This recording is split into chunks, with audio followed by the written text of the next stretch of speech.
तो अभी हम एनसीईआरटी एक्सरसाइज 7.4 का क्वेश्चन नंबर 22 करने जा रहे हैं।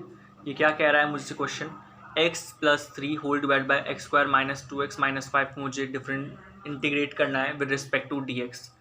ठीक है, तो ये कैसे होगा? देखो, ये दिखने में हमें साफ साफ पता चल रहा है कि ऊपर की जो फंक्शन दिया गया है वो एक लीनियर फंक्शन है, यानी x की पावर यहाँ पे क्योंकि 1 है। नीचे जो फंक्शन दिया गया है इसकी पावर बड़ी है, यहाँ पे x की पावर 2 है। अगर इस टाइप का फंक्शन आ गया जहाँ पे ऊपर की पावर x में बड़ी हो, मतलब ऊपर की पावर x में छोटी हो कंपैरेटिव टू डिनोमिनेटर, तो हम कैसे लिखेंगे?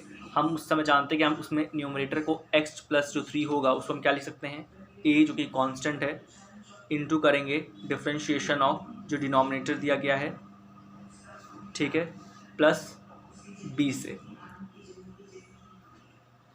तो अब हम क्या करेंगे, देखिए यहाँ पे क्या आएगा, x+3 इक्वल टू a, और यहाँ पे इसको डिफ्रेंशिएट कर दीजिए तो यहाँ पे आया 2x माइनस 2 प्लस b। ठीक है, अब मैं क्या करूँगा, अब मैं करूँगा कंपेयर यहाँ पे coefficient of x to the power 1 है जहाँ पे। ठीक है, जब मैं उससे कोफिशिएंट ही कंपेयर कर रहा हूँ तो लेफ्ट हैंड साइड मेरे पास 1 है, राइट हैंड साइड में क्या है, 2a है और कोई नहीं है। आप चाहें तो इसको ऐसे करके अलग अलग करके लिख सकते हैं और देख लें, 2ax minus 2a plus b। ठीक है, और राइट हैंड साइड में कोई नहीं है, सिर्फ 2a है। हम ये x टू पावर 1 के कोफिशिएंट देख रहे हैं। कोफिशिएंट में क्या है, जहाँ जहाँ x टू पावर 1 के बगल वाला जो टर्म होगा वो उसका कोफिशिएंट होगा। तो ये इसका पूरा कोफिशिएंट है। ठीक है, यहाँ पे 1 है तो ये इसका कोफिशिएंट है। तो यहाँ पे a की वैल्यू बस क्या आ गई, 1/2। ठीक है, अब मैं क्या करूँगा, अब मैं वो टर्म्स कंपेयर करूँगा जहाँ पे कोफिशिएंट ऑफ जिनका x टू द पावर 0 हो, x टू द पावर 0 के कोफिशिएंट को मैं कंपेयर करूँगा। तो यहाँ पे x to the power 0 coefficient क्या है, 3 है। इनको आप कांस्टेंट टर्म भी कह सकते हैं। ठीक है, कांस्टेंट टर्म। और राइट हैंड साइड में क्या है, -2a प्लस b। तो यहाँ पे अब a की वैल्यू अगर मैं पुट करूँ तो क्या आया मेरे पास, b की वैल्यू आ गई 4। ठीक है, और मैं जान रहा हूँ मैं x+3 को ये पुट कर सकता हूँ। तो मुझे जो क्वेश्चन दिया गया है, देखिए क्या है, वो कहा गया मुझे यहाँ पे इंटीग्रेट करना है x to the power 3 whole divide by x square minus 2x minus 5 को विद रिस्पेक्ट टू dx। अब मुझे पता है x+3 को मैं क्या लिख सकता हूँ, मैं लिख सकता हूँ 1/2 2x माइनस 2 प्लस b जो कि 4 है, और ये अपॉन में तो कुछ चेंज किया ही नहीं गया है। ठीक है, dx। देखिए मैंने यही तो हम लिख सकते थे, x+3a 2x minus 2 plus b। ठीक है, वही मैंने यहाँ पे पुट कर दिया है न्यूमरेटर में। अब देखिए मैं इसको सॉल्व कर रहा हूँ, 1/2 अलग अलग 2x माइनस 2 dx यहाँ लेके x square minus 2x minus 5 एक जगह, और सेकंड क्या है 4, एक कॉन्स्टेंट इसलिए इसको बाहर निकाल दे रहा हूँ, और यहाँ पे क्या है 1/x² माइनस 2x माइनस 5 को रिस्पेक्ट टू dx। ठीक है, तो देखिए आप इसको लेट कर लीजिए इंटीग्रेशन 1 और इसको इंटीग्रेशन लेट 2 कर लो। ठीक है, क्योंकि मेरे पास हॉरिजॉन्टली मेरी कॉपी ज़्यादा बड़ी नहीं है कंपैरेटिव टू वर्टिकल, तो इसमें वर्टिकली मैं सॉल्व कर रहा हूँ। आपको जो कॉपी मिलेगी तो आप हॉरिजॉन्टली सॉल्व करेंगे पूरा बोर्ड्स में या कहीं भी। वो कॉपीज़ जो आपको स्कूल में मिलती हैं वो हॉरिजॉन्टली लॉन्ग होती हैं। ठीक है ना, और बोर्ड में जो आएंगी वो हॉरिजॉन्टली लॉन्ग ही होंगी। तो आप उसको एक साथ करेंगे दोनों इंटीग्रेशन को सॉल्व। यहाँ पे मुझे मेरी वर्टिकली कॉपी बड़ी है इसलिए मैं वर्टिकली कर रहा हूँ, हॉरिजॉन्टली साथ में नहीं कर रहा हूँ दोनों को। तो देखो बस पहले फर्स्ट इंटीग्रेशन सॉल्व कर रहा हूँ, क्या है 1/2 2x माइनस 2 अपॉन में x square minus 2x minus 5 को मुझे इंटीग्रेट करना है रिस्पेक्ट टू dx। तो अगर यहाँ पे मैं लेट कर लूँ x square minus 2x minus 5 को t और बोथ साइड डिफ्रेंशिएट कर दूँ तो यह आया dt और यह आया 2x 2 dx। अब देखिए 2x माइनस 2 dx न्यूमरेटर में दिया गया है, उसकी जगह मैं dt लिख सकता हूँ, और ये x square minus 2x minus 5 की जगह मैं क्या रख सकता हूँ t। तो यानी क्या मेरा बन गया कि फंक्शन जो आपका है 1/2 dt अपॉन t, और ये आएगा 1/2 log मॉड में t प्लस इंटीग्रेशन कांस्टेंट यहाँ पे मैं k1 ले रहा हूँ। ठीक है, क्योंकि मैं अलग अलग कर रहा हूँ इसलिए मैं k1 कांस्टेंट यहाँ पे ले रहा हूँ। ठीक है, और ये इंडेफिनिट इंटीग्रल है तो कांस्टेंट तो आना ही है यहाँ पे। ठीक है, आप कुछ ए बी सी डी कुछ भी ले लो, इसमें कंफ्यूज नहीं होना है आपको कि सी हर जगह बुक में दिया गया क्या सी आना चाहिए बी आना चाहिए, कुछ भी इंटीग्रेशन कांस्टेंट है, उसकी value A B C D E F G कुछ भी हो सकता है। ठीक है, आप कुछ लेट कर सकते हैं पर होना ज़रूर चाहिए। और ठीक है, और टी की जगह मैं क्या रख दूंगा, जो मेरी वैल्यू मैंने लेट की हुई है, तो x square minus 2x minus 5 और ये आ गया k1। तो यहाँ पे हमने फर्स्ट इंटीग्रेशन सॉल्व कर दिया। अब मैं क्या करूँगा, अब मैं दूसरा इंटीग्रेशन सॉल्व करूँगा। देखिए अब मेरा दूसरा इंटीग्रेशन क्या है, 4 जो कि integration constant upon 1 upon x square minus 2x minus 5 को मुझे इंटीग्रेट करना है रिस्पेक्ट टू dx। अब इस टाइप के इंटीग्रेशन को सॉल्व करने मुझे नहीं आता है, ठीक है ना, कि इसका क्या होगा। तो इसको देखो मैं कैसे करूँगा, मैं x square minus 2x minus 5 को पहले उठाऊँगा, ठीक है, मैं इसको तोड़ूंगा कैसे, यहाँ पे एक्स स्क्वायर और ये 2 को कैसे तोड़ूंगा, 2 इंटू एक्स को कैसे तोड़ूंगा, 2 into x into 1।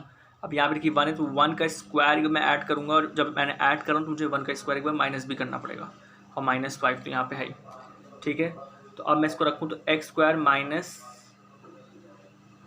2 into x into 1 plus 1 square, ये क्या बन गया मेरा, ये मेरा बन गया एक्स माइनस 1 का होल स्क्वायर। और जहाँ तक बात रही एक्स स्क्वायर माइनस 5 को अगर मैं सॉल्व करूँ तो क्या आएगा मेरे यहाँ पे, ये आ जाएगा 6। ठीक है, और मैं जानता हूँ मैं 6 को क्या लिख सकता हूँ, अंडर रूट 6 का स्क्वायर, तो यानी x माइनस 1 स्क्वायर और अंडर रूट 6 स्क्वायर। ठीक है, अब मैं इसको देखिए मैंने यहाँ से तो चीज़ें बनाई है पूरी, तो यानी मैं इसकी जगह ये चीज़ लिख सकता हूँ, तो यानी 4 1 अपॉन एक्स माइनस 1 का स्क्वायर माइनस अंडर रूट 6 का स्क्वायर dx। ये है मेरा सेकेंड मेरा। अब यहाँ पे जो सेकेंड इंटीग्रेशन था मेरा, यहाँ पे इस फॉर्म में देखिए ची कन्वर्ट हो गया है।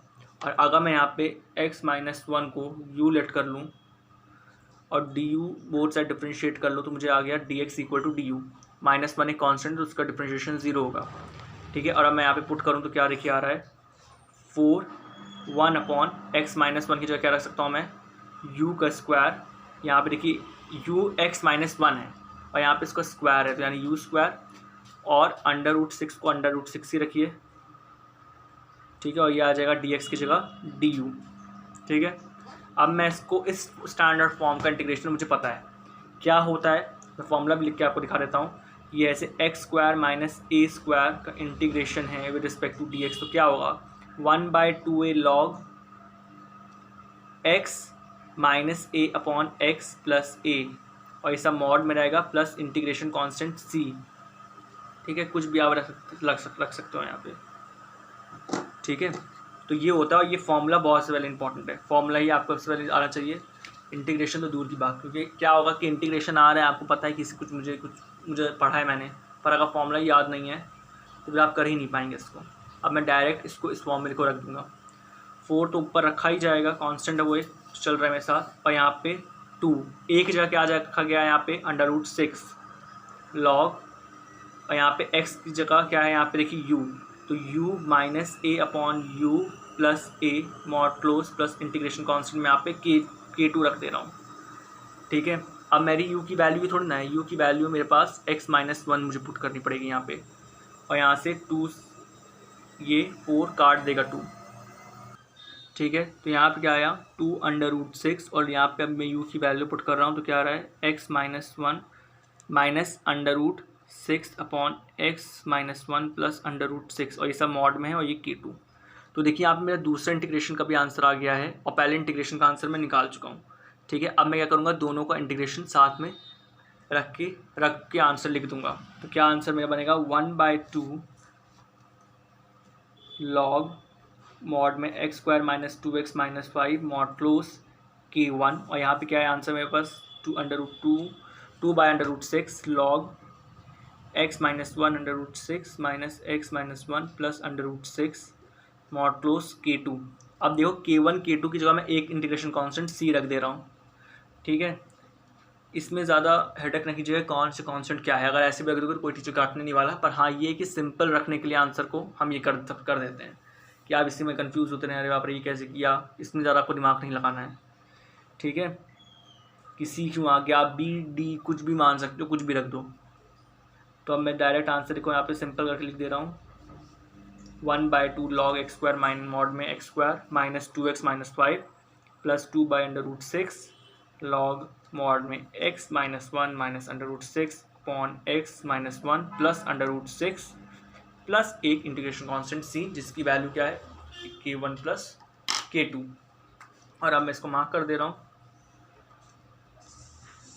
ये हो गया आपका आंसर क्वेश्चन नंबर 22 का, जो कि NCERT क्लास 12 7.4 एक्सरसाइज में पूछा गया है। और बस इसको अच्छे से वापस आप देख लीजिए कैसे मैंने क्या इसकी अप्रोच है, कैसे मैंने किया है।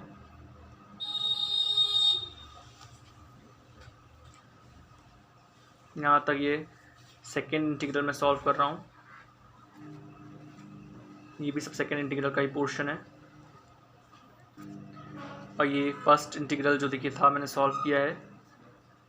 और मोस्ट इम्पॉर्टेंट चीज़ क्या है आपको यहाँ पे ये देखनी कि कैसे मैंने इस टाइप का जो फंक्शन है जहाँ पे न्यूमरेटर की पावर कम है कंपैरेटिव डिनोमिनेटर, कैसे मैंने उसका न्यूमरेटर को मैं कैसे उसको क्या लिख सकता हूँ, ठीक है। फिर कैसे मैंने पुट करके 1/2 यहाँ पे आंसर इसका a की वैल्यू निकाली है और b की वैल्यू 4 निकाली है, और कैसे उसको पुट किया है न्यूमरेटर की जगह और फिर दोनों को इंटीग्रेट कर दिया है। So thank you for watching it.